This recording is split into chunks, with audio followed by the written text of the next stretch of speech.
All right, we are back now. I realize I've been slacking on this, so I'm going to get back into the groove. I've actually been recording a ton of, I guess you can call them podcasts, but having a lot more guests, people in my industry, colleagues, friends of mine that they got expertise in their field that far surpasses mine. And selfishly, I just want to learn from them, but I know that they have a ton of value to drop. So that's why I want to record those conversations. Same type of chats that I would have with them, just like by a fire, drinking a whiskey, having a cigar, whatever. And just like talking shit, So I figured I might as well just record that and put it on YouTube so that you can get some value from it. Anyways, that being said, quick update as well. I am 1 week into, as of today, 7 days into my cut. I already did a video on that if you haven't seen it yet, a couple videos back. I'm gonna be doing, I think what I'll probably do, I should probably hear from you, like what you think. So if you could put a comment below kind of what you're looking for as far as like, you want to see my training? Do you want to see like videos on it? Do you want to see like more in depth, like vlog style, or vlog style around like what I'm actually eating, which is pretty boring to be honest. But you might be interested in seeing kind of like my thought process around it and whatnot. And then the other thing is just like updates like this, like there's a lot of mindset stuff around, especially because I'm doing a pretty aggressive deficit. I'm in like 1,000 to 1,200 calorie deficit. So it's the first weekend of 8 weeks and I'm already way hungrier than I thought I would be. I thought I would hit this maybe in like week 3-ish, something like that, maybe week 4, but we're already there, dude. So anyways, if you could comment below what you want to see over the next 7 weeks for my cut, that would be awesome. I can do more videos on that because I want to document as much about the cut as I can, but I want to hear what you're actually looking for. Okay. All that said, let's get into the Q&A. Okay. Let's rock it and see what's cooking here. So when bulking, how much weight gain do you aim for a week? Good question. So this is probably going to depend on the person. I mean, it will, right? It'll depend on your goals. In my philosophy, my approach, I think bulking has this weird connotation where it's almost always like connotated with like gaining fat. It's like, okay, I'm going to gain muscle, but I'm also going to gain fat. To some non-zero amount, you will gain fat, but we want to minimize that. You should want to minimize fat gain and maximize muscle gain. So, and if you have patience, you can do this. If you have discipline, you can do this. If you have good strategy and or good coaching and good planning, you can do this. It's not hard to do. So it just takes time. And most people aren't good at that, right? They want instant gratification. So they just eat. So when bulking, how much weight gain do you aim for a week? I like slow. Keep in mind, we want to gain muscle and weight is a proxy for that. Okay. So when it comes to weight gain, I don't know, probably in most cases for most people, it's going to be half a pound a week at the most on average, right? So at the start, it's going to be a lot quicker probably, and it will be. So, and what I mean by the start is like when you're coming out of a fat loss phase, so calories are low, glycogen stores are low, metabolism is also low. People don't realize that, but your metabolic rate drops as you lose weight. That is normal. That's part of metabolic adaptation. And then when you add food back in, you're going to spike and rapidly gain weight. That is normal. The key is to do that in a strategic manner so that you replenish glycogen stores. Cellular hydration will also change, a bunch of other things. There will be some hormonal response as well. And we want to be basically setting ourselves up well to gain muscle. So what typically happens is like you'll rapidly gain weight for the next like between like 3 to 6 weeks, let's say, somewhere around there. And then you want it to plateau and kind of like hang out in this channel, right? You're kind of looking for a plateau there. So for most of my clients, it looks pretty rapid and then we plateau. That's what we look for in a maintenance phase coming out of a fat loss phase. So when you're looking to gain, how much you're looking to gain per week, probably half a pound per week in most cases on average. So at the start being maybe closer to 1 or 2 pounds a week, but that should stop quickly, right? If that keeps going, that's when we look at photos and we go, okay, are we putting on too much fat tissue here? Probably. We need to slow this down. We got to change something here. So then we'll look at nutrition. But yeah, on average over maybe 12 plus weeks, 12, 16, 24 weeks, you should be gaining, I think somewhere around 0.5 pounds per week is really, really good.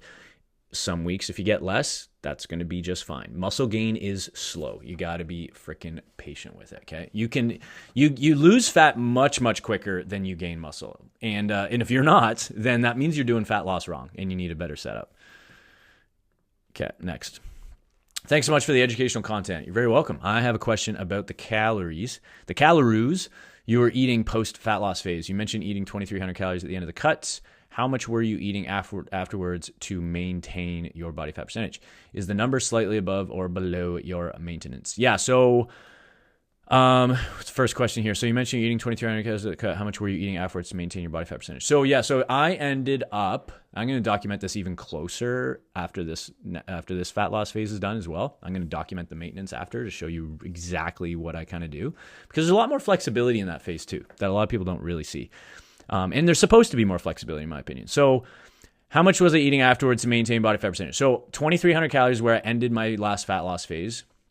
I'm at 2,300 right now, and it's hurting, baby. It feels good. I'm hungry right now, and I'm probably not going to eat lunch for another 2 hours. So I got to go find some coffee after this. So I went right up to 2,800. So I added whatever that ends up being, 25, 30% of calories, around 500 calories, up to 2,800.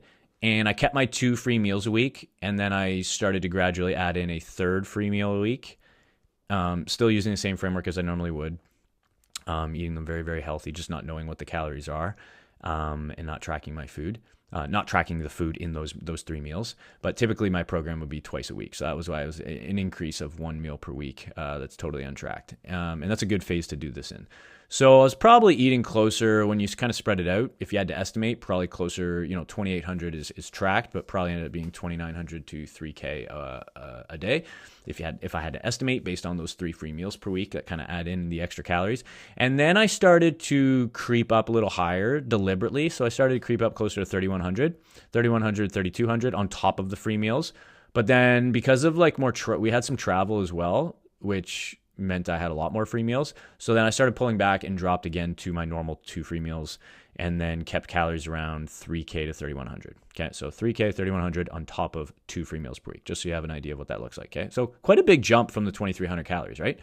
And I was able to maintain my 6-pack the whole time. Not super, super shredded, but very lean, right? Very, very sustainable. And I proved to myself that it's totally sustainable, and it's pretty easy to do it when you have the right setup, you have the right system. Because I did lots of traveling, tons of free eating. I had certain weeks where I had more free eating than others, so I was like, if I need to do this forever, I could totally maintain this 6-pack for the rest of my life very easily with this system. So this is what I teach my clients basically, right? Most people are not bad at losing fat. Most people are really, really bad at losing fat and then keeping it off because they don't know how to integrate it with a lifestyle they love, right? So that's what I'm trying to document and show here. Like, I'm doing the same thing too. I'm not just living in the gym or starving myself for the rest of my life. Like, I'm not doing that. I want to enjoy life. Like, I want fitness to amplify my life, not take away, right? So I'm not going to be some weird fitness influencer just living miserably, but then trying to sell you on fitness being awesome. Fitness is awesome, and I'm going to do it in a genuinely awesome way because it literally makes my life better in every single way. And all the things that aren't fitness are better because my fitness is better. So then I ended up, I'll mention this too to finish this up. So right at the end, so a few weeks ago before I started this fat loss phase, I just started a week ago. So about a month ago, I was like, I'm going to push my calories here at the end on purpose, track them, but I'm going to push them up to 4,000. So I hit 4,000 for the last few days of, on purpose, just to kind of see like how would my physique change, right? I'm going into a cut anyway. So let's kind of see just from like an observational experimentation perspective. So I did that, and you know what? I started to lose a little bit of my abs. They got a little blurry in those days. So that kind of tells me that your second question here is the number slightly above or below your maintenance. Oh, it needs to be above. And I was well above when I went up to 4K. My maintenance is probably, keep in mind, maintenance is a range. It is not a hard number. Everyone gets this wrong. They think like, is my maintenance is X number of calories. No, it's not. It's a range, and it fluctuates and it changes, okay? It doesn't change much, but there is a range and it will fluctuate, okay? So my maintenance is probably somewhere between, 3,100 and 3,300. If I had to guess. Like, I think it's somewhere around there, right? Just based on how this last maintenance phase went, and I'll know again, and we'll do some experimentation to figure out exactly where I want to be within that range after this fat loss phase is done. But, is the number slightly above or below your maintenance? After the cut, it needs to be above your maintenance, like at least above the low end of your maintenance. So let's say maintenance range is here, okay? So bottom, top end of maintenance. Your calories need to at least be here coming out of a fat loss phase. If they're still here, if they're below the low end of the maintenance range, you are now still in a calorie deficit, just not as big of a calorie deficit, right? So if you're at a calorie deficit here, okay, in a fat loss phase, and then you come out of the fat loss phase and you add calories, but you're still in a calorie deficit, just not as big, because your maintenance is still here, right? The low end of the maintenance is still in this range. You're still in a calorie deficit. That is really bad idea. because you're going to be getting all of the negative aspects of a calorie deficit with none of the benefits. Okay. So bad idea. You want to make sure you're going at the bare minimum. You must be at the low end of your maintenance. You must get out of the calorie deficit when you are done the cutting phase. So hopefully that answers your question here. If you need any, if you're someone who asks these questions, or if you're like, hey, this resonates with me, but you need some more elaboration, just DM me on Instagram at @IamTimWalcott, or just comment on this video below and I'll help you. When one is in a calorie deficit, how much weight should one lose per week or month where the weight loss is pure fat? As you mentioned, tracking should be bi-weekly or monthly. Sometimes I feel discouraged if I don't lose any weight per week and it seems the weight stays the same throughout the week. Yeah, so how much weight should one lose per week or month when the weight loss is pure fat? So here's the thing, that weight loss is not pure fat. We're just trying to bias it being fat as much as possible, right? So like weight training with high intensity and adequate volume regularly, high enough protein. If you use hormones, that will help. And then we just lost connection. I think we're back.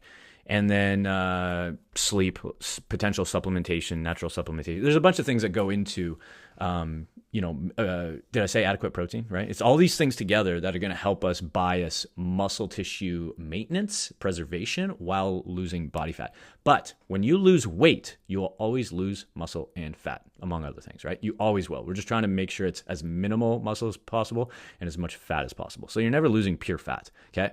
To answer the question, like how much weight should you lose per week or month, it's probably going to depend on what the actual goal is and what your trade-offs are, like what trade-offs you're comfortable making, right? So for me, I'm okay being really, really hungry here earlier than I need to be. Like I don't need to be this aggressive with my fat loss phase right now. I'm kind of just testing it just to see what insights and observations I can get from it. And then I can document, potentially take this and take these lessons and then apply pieces of them into my coaching program with my clients to make it even better for them so they can get better results, quicker results, and more efficient results. So I'm kind of using myself as a guinea pig here, but you don't really need to do this. Based on my data right now, you don't need to be this aggressive, but I'm okay with the trade-offs, okay? So, to answer, give yourself like a number here. In most cases, like you could go with a percentage, but I think in most cases, assuming someone's not obese or very, very overweight, you probably want to lose between 1 to 3 pounds a week, right? If you're definitely on the heavier side, like you have 40 or 50 pounds to lose, you probably want to lose closer to 3 pounds a week. If you have maybe 10 to 20 pounds to lose, 1 to 2 pounds a week is great. Okay, that's what I would look for. Now, this is the key here. As you mentioned, tracking should be bi-weekly or monthly. So what I mean by is, from a weight perspective, you are tracking in the scale every single day. So that's daily, but you look at bi-weekly and monthly trends, okay? Even weekly trends is fine, but you don't want to look at daily. Daily literally doesn't matter, okay? You want to look at the weekly average and then compare weeks and compare months, and you want to look at the trends.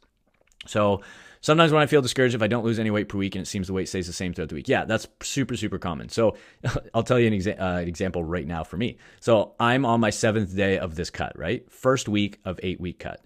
And I literally lost weight for the first time yesterday, despite being hungry every single day early in this process, way hungrier than usual at the start of a fat loss phase, and in the biggest deficit I've ever been in my life.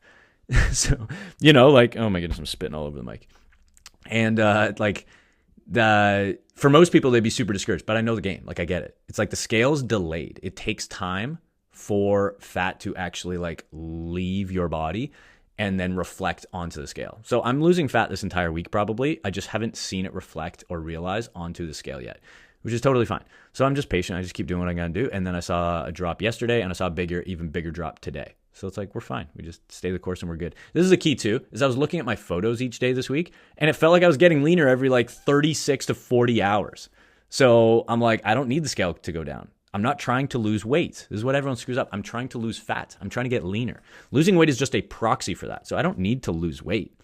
I just am using weight loss as a proxy to get leaner, but I'm also using photos, right? So I'm looking at my photos. I'm like, I'm looking way leaner. I feel way leaner. The scale doesn't go down. What a big, like, who cares? I literally don't care. Okay. The scale will go down. It all comes out in a wash. If I stay consistent, the scale will always track appropriately. It'll always track down. Okay. Over a long enough time horizon. Awesome progress. Any opinions on rolling fast, in particular rolling 48 fast? I've been doing that for the past month while lifting 3 to 4 times per week and have dropped about 12 pounds of fat in 3 weeks. So yeah, so good question. So fasts work. They certainly work. They work really, really well for weight loss because they naturally cap and govern how many calories you consume in a day, right? So naturally, you're basically just skipping meals is what you're doing. So they work really, really well for weight loss. So for that reason, I like them, okay? There are reasons I don't like them and why I don't use them with my clients. Now, there's specific, very, very specific instances where I may utilize a fast, maybe during a vacation or certain social scenarios, depending on the actual client, where I may use them. They are a card I can play. They are a tool we can use, but they are not a regular part of my coaching method and approach, okay? That being, and this is why, right? So I like them in the sense of very like one-dimensional approach where it's like, hey, if you want to lose weight really quick, they're really good for that. Definitely. There's no way denying that. But they're not good when it comes to sustainability typically, because most people aren't going to continue doing these fasts, although maybe some people are.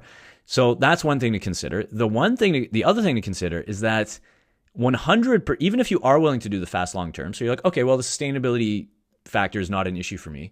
So maybe I will consider the 48-hour fast because it'll help me lose weight and it'll help me keep it off. Great. Check the box on both those. But here's the third thing that I really don't like them for. Everyone who does fasts underconsumes protein, right? Because it's capping your calories so aggressively, it's also capping how much protein you can consume.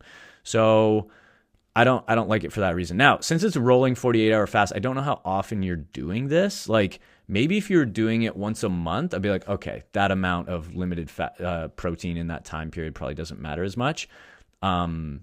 I don't know, but probably. I'm saying probably here, But if you're going to do this like once a week or something, or I don't know how often you're doing this, like I don't think that's a good idea. Because now you're going to be, we know that we're losing we're losing muscle and fat when we lose weight. When you're doing a fast, you're now biasing more muscle loss, not just fat loss. And I don't want to do that. So I'd rather eat 3 to 4 times per day to make sure I'm getting in adequate protein, whether I'm taking testosterone or not. I've been open on all my other videos that I take testosterone as well. I take TRT, right? And a lot of my clients do. Some of them don't, some of them do. But being a lot of dads in their 40s and 50s, a lot of them are on TRT. A lot of the younger guys, not, right?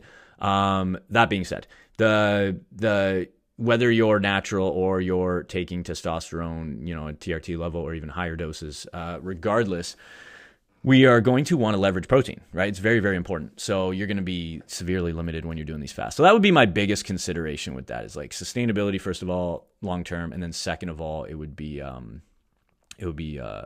muscle sparing, the fact that it's not muscle sparing, like you're going to be biasing more muscle loss than fat loss. And, you might lose weight quick, but like you're just chasing a dragon when you're like, I just want to lose weight. It's like, the goal is not to lose weight. I did a post on this a while back. It's like, the goal is not weight loss. The goal is fat loss. Okay. If we just want to lose weight, sure. Like cut off a limb then. You know what I mean? Starve and eat nothing. Like, why don't we just fast forever? Like, obviously none of this is realistic because we're not trying to lose weight. Us humans, we get very distracted. We think we're trying to lose weight, but we're not. Like, weight is just the proxy for fat loss. The ultimate goal from a physical perspective, is trying to lose fat, not weight. Hope that answered your question. Thanks for the reply. Here's a quick rundown of my situation. 41, male, 6'4". I've always lifted weight for the last 20 years and love fitness. Sweet, dude. Me too. Over COVID, things got away from me. I got up to 255. Fat! Exclamation mark. I got back to 230 using keto, kind of plateaued. That's typical with keto. Seeked out advice from blank. For the last 4 months, I've been on a cut and down to a low 201, which is great. Dude, nicely done. Nicely done. So over 50 pounds. That's unreal. I can see abs feel much better. My goal is to get to 10%. Body fat, my scale and the scanner at the gym say 10 to 13. I assume I'm somewhere around 13. Yeah, I would assume higher. My macros the last 4 months have been at 2,200. Okay, yeah, you're really low. 215, 224, 57 is the macros. My question is on how to reverse out and build more muscle. Yes, this is where most people screw up. So excellent job on the first step here. Most people are good at this. You're definitely above average, even though most people are good at this. But nearly everyone frickin' sucks at the next step. So this is a great question. This is a very valuable question. I'm going to give you the best answer I can. Then perhaps do another cut in the fall. Should I carb cycle or increase daily calories? Should I just keep my protein and fat where it is and increase carbs? How high would you go on daily macros? I'm guessing my maintenance is likely around 2,800. Nah, it's way higher, dude. But not sure. I weight, train, and track for progressive overload 4 times a week. That sounds great. I'm on a 4-day per week weight training with 2 upper and 2 lower body workouts. On the other 3 days, I do 30 minutes of cardio and get a minimum of 10K steps 7 days a week. Thanks. Okay, so Yeah, so your maintenance, your total daily energy expenditure, like maintenance based on your TDEE, because we're going to consider steps and weight training in here, is going to be like 3,500 calories, give or take a couple hundred calories. Like that's not on the ball, but it's way higher than you think here, dude. So what I would say here, okay, is I think I might have already even answered this. So hopefully this isn't too far off from what I already answered you. But how I would approach this, 2,200, that's super, super low. So not that that's a bad thing. It just means you're just going to lose weight quicker, right? Like if I was going to take you, I would put you on, this would have probably been your deficit for me, actually, funny enough. So this is not your maintenance. This is still a deficit, 2,600, 2,800, based on, 200, you're 200 pounds right now and you're 6'4", and you're moving 10K steps and you're training hard and heavy 4 days a week. Like, dude, your calorie output's much, much higher than you think. So I would jump up to at least 3K, probably 3,200. Yeah, 3K to 3,200. Okay. If you're nervous, go 3K. Don't go under that. Okay. But probably 3,200 is going to be better for you. And then what I would say is 215 protein's fine. That's well over a gram per pound of body weight. So you do not need to be going higher than that. You could even drop this if you wanted to allocate more towards carbs or fat. And then I would put the rest, so the increase from 2,200, right, up to, let's say 3,200. So you're going to go up 1,000 calories. That 1,000 calories, I would split between carbs and fat. I would bring fat up to maybe like 75, 80, 85 fat, depending on what food sources you're choosing, and then put the rest into carbs. Done. Okay. Let me know if you have any questions on that. And you'll look your absolute best, dude. Keep your steps up. That's going to be absolutely key, by the way. You need to keep movement up. Okay. You're going to look sick, though. Keep me posted with that. Hey, Tim, I just followed you on YouTube, and I'm really enjoying your content. You have to talk about having 2 free meals a week during the maintenance stage. Yes, and I do that in the fat loss stage as well, same as my clients. Not sure if you already did a video of this, but what exactly does a free meal look like? I'll normally just have what I want 1 to 2 times a week, but if I have pizza that can get out of hand and there's nothing more demoralizing than seeing your weight go up temporarily 3+ pounds the next day. I'm 58, did a men's physique competition 2 years ago. Dude, nicely done. Congrats. Now comfortable, however, in the 16 to 18% body fat range and mainly eat whole foods. So long story short, what's your view about the size of a free meal during maintenance? Thanks again for the great content. Yeah, dude, no worries. Thanks for the support and following. So what's first question here? What exactly does a free meal look like? So here's what I tell my clients. This is how I coach them on it, right? Free meal, first of all, includes anything, right? Kind of doesn't, but theoretically, we don't want to be cutting out any foods indiscriminately, right? We want to have good reasons around it if we do. So what I like to do is I like to always start with any food is totally on the menu, okay? That's number 1. Then what we do is we filter it through 2 more things, okay? When you're selecting a meal, I want you to think about, do I love this meal? Will I feel good after this meal? And we want that to overlap as most as we can. Most people will typically choose a food they love, but not necessarily a food they feel good after, right? They'll be like, oh man, this is delicious. That's what the problem with the industry having like cheat meals and stuff, in my opinion, is like, that's the problem, is no one thinks about what will make me feel good after, what supports my digestion, my sleep, my energy, they don't even think about their fitness goals when they're doing it at all. They only think about what's going to make me feel good. So it's like, what I do is I still consider what feels good, so what you're going to enjoy, but you want to combine that and you want that to overlap entirely with also a meal where when you're done eating it, you're like, I feel great about that. My stomach feels good. My energy feels good. I don't feel sluggish. It doesn't mess with your sleep, energy levels, all that stuff, right? So that's key. So with pizza, if it's getting out of hand, it means you're probably not going in with a good mindset. You're probably going in still with like, this is a cheat meal. Well, you should start looking at these meals like they're technically part of your plan. Are they being tracked? No, but that doesn't mean they're off plan or not on the plan. They're just maybe not in your actual current like nutrition plan tracked, but they're untracked meals that are part of the plan. That's how you need to look at them. And then when you're going into it, look at it, have some idea of like a kind of like a habit strategy. So what I tell my clients is go in and you can go in with as much of a plan or as little bit of a plan as you want, but you should have some plan. Okay. So a great example of one is to like go in, don't order like liquid calories with it. So no booze, no soda, no nothing like that, no appetizer, and then enjoy the pizza, the actual food, and then stop at 80% full. You clearly probably don't do that here. So that basically means like leaving a few bites left on the plate, right? When you want to keep eating, you want another slice, don't.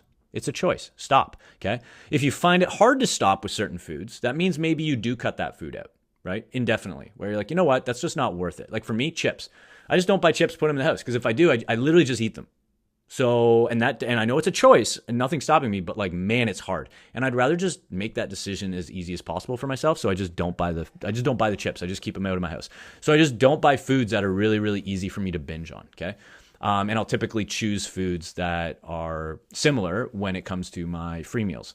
So for me, pizza, delicious, but I don't feel like they trigger like binging for me, or like I find it hard to stop. So I'll have pizza. So that worked well for me. It may not work well for you, or maybe you just need some practice. So maybe you need to order pizza again, but you need to go in with the appropriate kind of habit strategy that I talked about. So go in, eat slow, enjoy yourself. Don't eat anything beforehand as far as like appetizers or drinks or anything. Get a Diet Pop or a water, a club soda or something, and then enjoy the pizza, eat slow, enjoy the social connection if you're with other people, have conversation, and then be aware of fullness cues so that you can stop at 80% full. Most people are like, where is 80%? Here's how to do it, okay? Typically, it's going to be a few bites, if not several bites or several slices, before where you actually want to stop, right? But here's a great way how to measure it. When you stop eating, you should be able to go for a run, even if you're not a runner. So even, let's say, just a really intense workout, but you should be able to go for a run. Go run 10, 15, 20 minutes, maybe even slow. It doesn't matter, but you should be able to go for a workout or a run and not have to puke or poop. Okay? If you felt like, oh man, if I had to go work out right now, I'd be screwed. This could be a little dangerous. You ate too much. Okay? You should be able to hop right into the gym and send it and feel really good. No burping, no puking, no pooping. And if you feel like you could, you ate too much. So that's how you measure that, okay? Long story short, what's your view about the size of a free meal? So I guess that covers it too. So yeah, great question here, dude. Let me know if you have any follow-up questions on this. I'm happy to answer. You can always DM me on Instagram at I am Tim Walcott, because that was really good. Hopefully that helps somebody else watching as well. But the free meal thing is crucial for long-term sustainability. It's huge when it comes to like maintaining your physique, so that you're not dieting forever trying to maintain a great physique. And that's how most people do it. They just revert to like kind of just staying in a calorie deficit long term, which is a really bad idea. Last one. Hey, Tim, I saw your recent video on the maintenance phase. I've got a question about implementation. I used to work out quite a bit when I was in college. I stopped completely during COVID and put on 80, 90 pounds of fat. Crazy. Over 5 years being incredibly sedentary. That'll do it. I picked things back up 3 months ago and dropped from 270 to 230. Dude, nicely done. Love that. I'm averaging 17K steps a day and lifting heavy. Okay, so tons of output. My goal is 200 by end of year, and then hitting a maintenance phase for like 8 to 9 months. Smart. I like that. Since I like how you've already planned this out. Since this will be a significant loss of tissue, 70 pounds, should I maintain for even longer in this? I don't feel that much diet fatigue right now at all. Excellent question, dude. I really like the way you've been thinking about this. This is exactly the kind of a way that I would think about it as well. So let's start here at the start. So, well, I guess it's really one big question, right? Since this will be significant loss of tissue, should I maintain for even longer in this? I don't think so. So even with my clients that have that much weight to lose, 70 pounds, I don't think so. Like to be honest, I might just implement, here's what you could do. You don't need to do this, but you could just implement a maintenance phase before you hit the goal of 200. So 270, how much are you now? Did you say, you didn't say where you're at now, right? Okay. But you want to be 200 by end of the year. So we're in July right now. So I would almost say like maybe now, like this week or next week, you literally move into a maintenance now, wherever weight you're at. Maybe you're at I don't know, like 240, 250 or something. Oh, sorry. You dropped from 270 to 230. So you're around 230-ish or so. Yeah, I would honestly stop. I would maintain here. So I would go into a 12-week maintenance. That's my like favorite time limit. More is always better, but we don't need to do more. 12 is plenty because that's 3 months. It doesn't feel like forever, but it's also long enough for your body to what I call like grow roots and kind of find its new set point before we drop again, right? So the way I describe it too is like you're coming up for air, taking a breather, and then you're diving back down, okay? The dieting is the diving back down, right? That's the deficit. So 270 to 230, around there, I would go into a 12-week maintenance here. And then that means, let's say, all of August, September, October. So I would say like start of November, you will go back into a diet phase. And then, you could push that to basically, if you wanted to as well, like to absorb Christmas holidays, depending on what you do during the holidays and New Year's and whatnot. But you can also do a diet phase during it. I know it's intimidating for a lot of people, but it's totally doable. While still enjoying yourself, at least if you follow a similar protocol that I do. So, but I know everyone's a little bit different there. So you'd have to make that call. But either way, if you did 12 weeks starting now, maintenance phase, to grow roots and come up for a breather, come up for air, then what I would do is go back into the fat loss phase starting November 1st. And then, you probably will have 30 to 35 pounds to lose at that point, which, 30 to 35 pounds, you can probably do that in 12 to 16 weeks. Yeah, and you definitely can. So in 12 to 16 weeks. So that would be November, December, January, February. So by February to March, you'll have achieved your goal. So now, does it take longer to achieve that goal that way? Yes, it does. But in my opinion, the maintenance isn't like regression or slowing down. Those are actually the most important phases, because losing weight's actually the easy part. You're just hungry and achieve a deficit. Like, I'm sure you know this by now because you're in it, right? The maintenance phase is the hardest part, but it's the most valuable. That's the one that's basically like a trial run for the rest of your life. So I would highly recommend spending time there. And I love when like a client has, I would say on the low end, 40 to 45 plus pounds to lose. So 40, 50, 60, 70 where you're at. Anything 40 or above, I love breaking it up in half. So I like losing 20 to 25, maybe 30 pounds at most, and then going into a maintenance. That's my best way to do it, because I don't love doing weight loss all in one shot. So I know you're going for it here. I don't think that's necessarily a bad thing, but that's what I would say to do. And then regardless, your 8 to 9 months here that you do have planned out, just because I know you asked the question around like how long should I maintain for, that's plenty. 6 months would be even plenty in my opinion if you're going to go back into another diet phase. But yeah, let me know if that answered your question. Yeah, hopefully you guys found some value in that. If you have any other questions, just drop them below in the comments. Let me know what you want to see more of on this channel, as well as I'm in the diet phase right now. So let me know what you want to see from my current fat loss phase. I'm in the shit right now, and I'm down to document all of it. A lot more is going on my Instagram right now, but I want to do more long form, maybe vlog style, show my food, show my training, mindset, insight, whatever. I don't know. Whatever's going to be the most useful. Let me know in the comments below, and I'll do some videos on that over the coming weeks. And I want to stay consistent on like 2 videos a week. I think that would be really that'd be really good. And then, yeah, if you ever have any DMs, I always say this, right? Open door, no gatekeeping at all. My DMs are always open as far as Instagram. So at I am Tim Walcott, send me a question if you have any questions. Always happy to help you. Thanks for subscribing. Talk to you soon. Peace.